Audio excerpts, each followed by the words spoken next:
නිසා ජාතියේ පියාණනි රටක බක්තපු පියාණනි ඔබ කොහේ හරි ඉන්නවනම් දෙවියෙක් වෙලා ඉන්නවනම් මේ අපේ අසරණ ගොවියන් දුක බැලලා අපිට පිහිටවනු මැන. The hunger fast launched at the Alahara Agrarian Organisation and State Agrarian Organisation Murugahakanda continues for the 9th day today. The farmers point out that the aggravated fertilizer problem needs to be addressed immediately. Meanwhile, farmers of the Agrarian Association of the Kaudula Madigiriya are unable to cultivate due to the lack of fertilizer. Under the Kaudula Agrarian Association, 25,000 acres of land is expected to be used to cultivate paddy during the Maha season. It is being reported that 7,500 families are affected due to the fertilizer shortage. How can we get rid of this? In the next 7 days, the Kaudula Agrarian Association will release water for cultivations. Look, none of these farmers have prepared their lands for cultivation.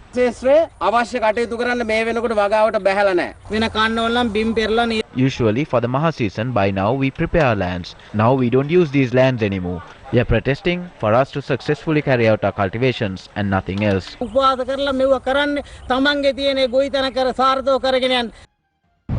Meanwhile, the National Trade Union Front convened a media briefing in Colombo yesterday and expressed its views regarding the fertilizer issue. There are two issues with the fertilizer that is being imported from China. The first one is harmful bacteria identified in the stock of fertilizer, and the second one is that various seeds that come with this fertilizer.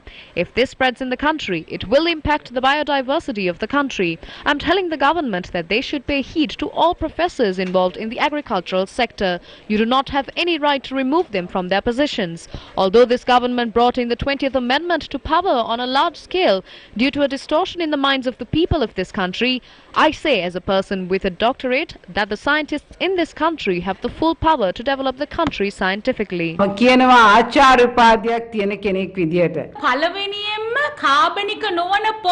China is the country that exports the most number of inorganic fertilizer stocks to the world. China is the country that uses the most inorganic fertilizer in the world, which is 30% of the total production of inorganic fertilizer in the world.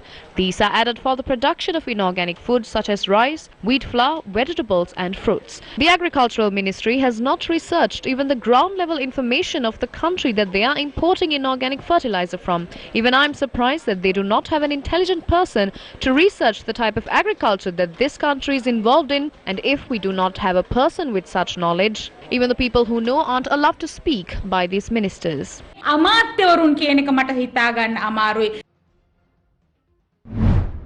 Following are the views expressed in the political sphere on the fertilizer crisis in the country. Who provided approval to the People's Bank on opening LCs without testing the fertilizer imported from China? This has become a national issue. We have received information that this ship is entering the port.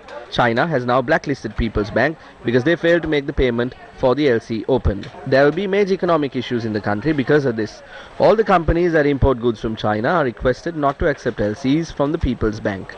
The governor of the central bank said the payment must be made. The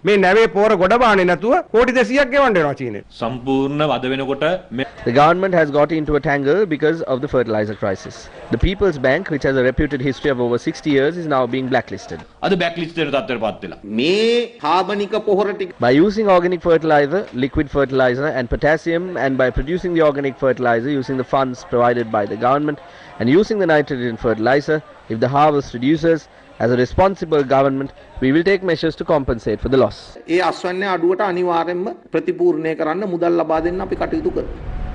On to another headline-making story this afternoon. Frontline workers will be administered a booster shot of the COVID-19 vaccine from today. Army Commander General Shavendra Silva says the group will include those engaged in the health sector, tri-forces, police force and those in the tourism sector. The Army Commander pointed out that the booster shot or the third dose of the vaccine will be administered 6 months after the second dose is received. The Department of Government Information said 542 new COVID-19 cases were detected in the country yesterday. Majority of this was reported from the Gampaha district. The total number of confirmed COVID-19 cases in Sri Lanka now stands at 541,073. In analyzing the current situation, we have observed that around 500 to 600 patients are reported daily from the country, and around 14,000 patients are currently being treated at hospitals in the country. Our people did many sacrifices to curb this spread. Taking this into consideration, we lifted certain health restrictions, but that does not mean we are totally free from COVID-19. Therefore, even though you are inoculated with the vaccine, it is your prime duty to act in a more responsible manner during this period. Deputy Director General of Health Services Dr. Hemanta Herat spoke about a new variant of the COVID-19 virus and what can be done to tackle it. First,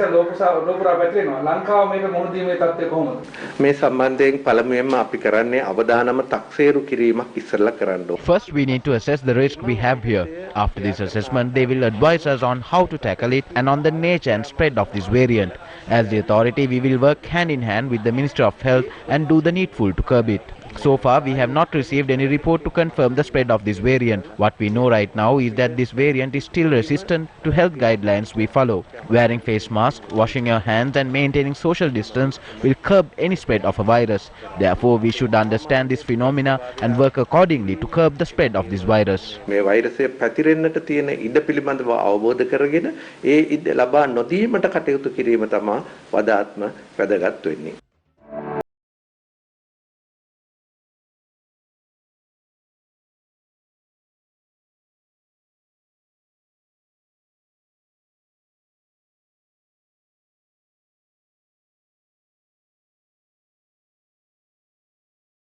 With the lifting of the interprovincial travel restrictions, operations of interprovincial train services commenced today. General Manager of Sri Lanka Railways, Dhammika Jayasundara, said that the operations of these trains will be conducted while adhering to all health guidelines. This is the situation at the Fort Railway Station this morning.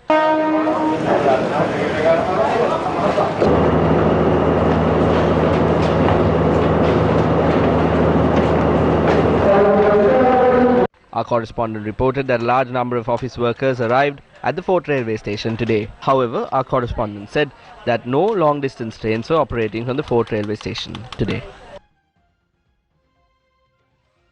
Meanwhile, there was a shortage of commuters at the Maradana Railway Station.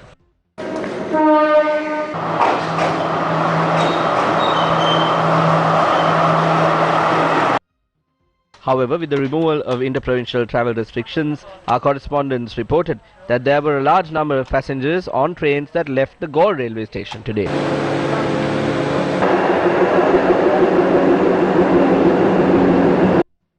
This is the situation at the Kurunegala main railway station this morning. Bye-bye. With the removal of interprovincial travel restrictions, 3 trains were in operation from Kandy to Colombo Fort today. Meanwhile, SLTB and private buses were also in operation today. Our correspondent said that both SLTB and private buses at the Peta bus stands were in operation today. A large number of passengers using long-distance buses were seen at the bus stop this morning. Meanwhile, buses were in operation from Kurunegala to Colombo, Kandy, Polonnaruwa, Negombo, Anuradhapura, Galle and Vavuniya today. However, there was also a low number of passengers in the buses. Meanwhile, 82 Sri Lanka Transport Board buses have been in operation from Hatton today. With the lifting of interprovincial travel restrictions and the return of people to their normal duties, a traffic congestion was observed at the Dehiwala junction this morning.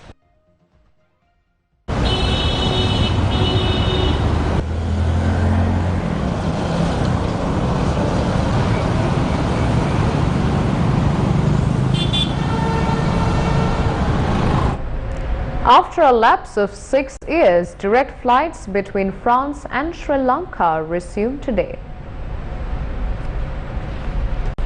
The first direct flights between Sri Lanka and France were launched in the 1980s. Later, in 2015, these direct flights were discontinued. Resuming direct flights between France and Sri Lanka after a lapse of 6 years, Sri Lankan Airlines flight from France arrived at the Bandaranaike International Airport with 200 passengers this morning. Sri Lankan Airlines flight UL564 arriving from the Charles de Gaulle Airport in Paris, France, reached the Bandaranaike International Airport in Katunaika this morning.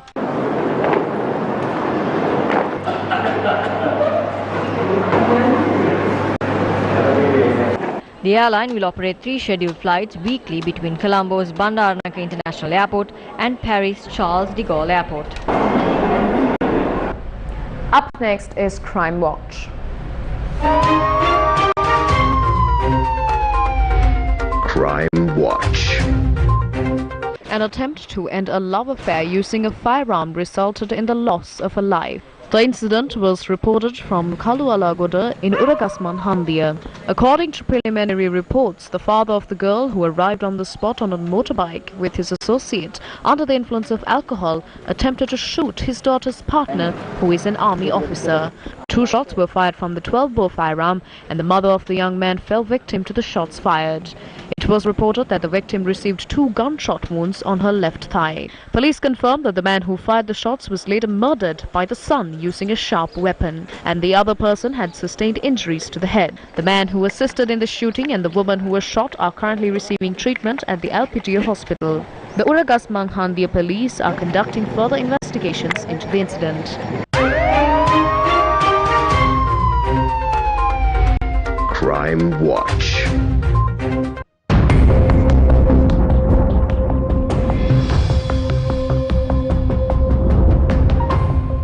Taking a look at your weather update, the Met Department states that there may be thunder showers today as well and urges the public to take steps to avoid lightning accidents.